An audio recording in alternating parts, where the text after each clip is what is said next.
morning. How are you this morning? I hope you all stay healthy and happy. Nah, anak-anak sudah siap untuk menerima pembelajaran hari ini? Oke.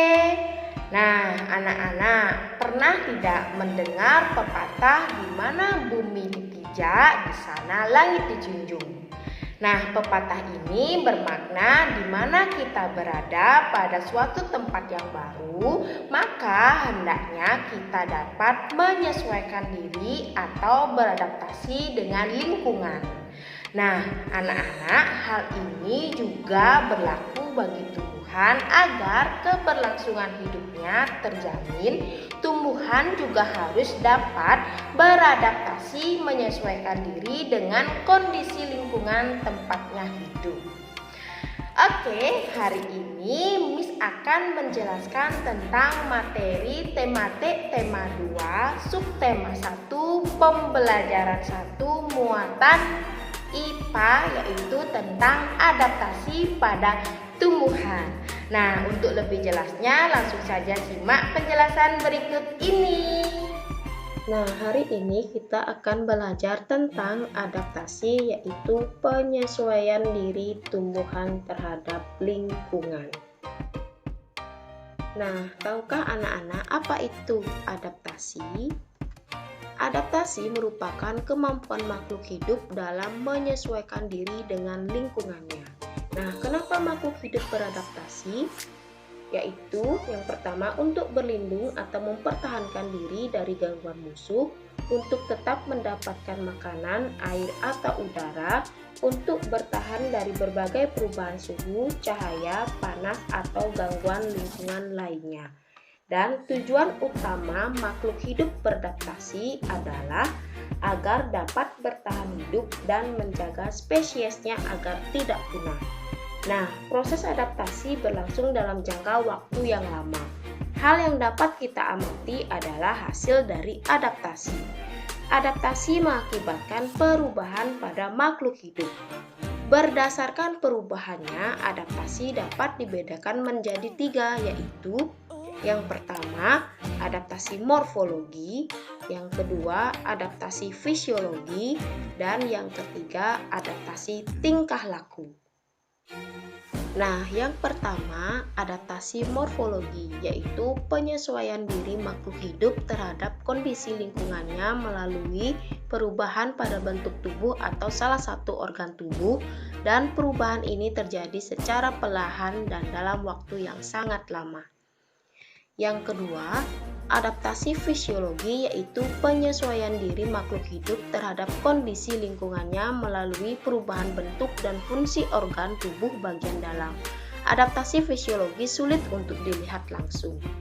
Dan yang ketiga, adaptasi tingkah laku, yaitu penyesuaian diri makhluk hidup terhadap kondisi lingkungannya melalui perubahan sikap dan tingkah laku. Nah, hari ini kita hanya membahas tentang adaptasi pada tumbuhan. Tumbuhan juga mengalami adaptasi morfologi. Contoh adaptasi morfologi pada tumbuhan yaitu ada 3. Xerofit, tumbuhan yang hidup di daerah kering. Hidrofit, tumbuhan yang hidup di air. Dan higrofit, tumbuhan yang hidup di daerah lembab. Yang pertama, kita akan membahas tentang tumbuhan xerofit. Tumbuhan xerofit yaitu tumbuhan yang hidup di lingkungan kering atau kurang air seperti gurun. Ciri-ciri tumbuhan xerofit yaitu yang pertama, berdaun tebal, luas dan sempit, bentuknya bersisi atau berubah jadi duri, ada pula tanpa daun. Tujuannya mengurangi penguapan.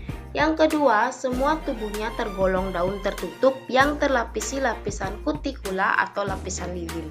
Tujuannya mengurangi penguapan. Yang ketiga, batang tubuhnya tebal serta berongga mirip spons. Fungsinya menyimpan cadangan air. Dan yang keempat, akarnya panjang serta meluas untuk menyerap air yang banyak. Contoh dari tumbuhan xerofit yaitu yang pertama ada kaktus, yang kedua ada lili gurun, yang ketiga ada lidah buaya, dan yang keempat ada pohon kurma. Yang kedua ada tumbuhan hidrofit. Tumbuhan hidrofit yaitu tumbuhan yang hidup di air. Tumbuhan ini dibedakan menjadi 3, yakni tumbuh di permukaan air, di dalam air, serta di daerah pasang surut air. Ciri-ciri tumbuhan hidrofit yang tumbuh di permukaan air yaitu yang pertama mempunyai rongga udara pada bagian batang sebagai tempat udara sehingga tumbuhan dapat mengapung di air.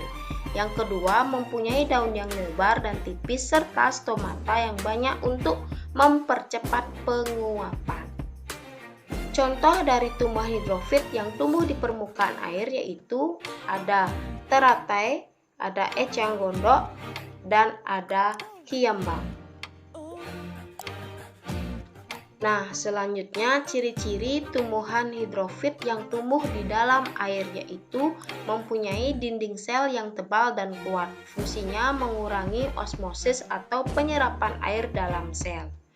Contoh tumbuhan hidrofit yang tumbuh di dalam air yaitu ada Vallisneria dan ada Hydrilla. Selanjutnya, ciri-ciri tumbuhan hidrofit yang tumbuh di pasang surut air yaitu mempunyai akar kuat dan lebar, fungsinya tetap kokoh jika terkena aliran ombak. Yang kedua, akar tumbuhan menjajar dan panjang serta saling berhubungan antar tumbuhan. Hal tersebut dapat membantu memperkuat tumbuhan serta tetap kokoh. Contoh dari tumbuhan hidrofit yang tumbuh di pasang surut air yaitu pohon eceng gondok. Yang terakhir ada tumbuhan higrofit. Tumbuhan higrofit yaitu tumbuhan yang hidup di lingkungan lembab atau basah. Ciri-ciri tumbuhan higrofit yang tumbuh di lingkungan lembab atau basah yaitu yang pertama mempunyai daun yang tipis dan lebar, yang kedua daunnya kecil serta jumlahnya banyak, dan yang ketiga pada permukaan daunnya terdapat banyak stomata sehingga proses penguapan air berlangsung lebih cepat. Contoh dari tumbuhan higrofit yang tumbuh di lingkungan lembab atau basah yaitu ada tumbuhan paku dan tumbuhan lumut.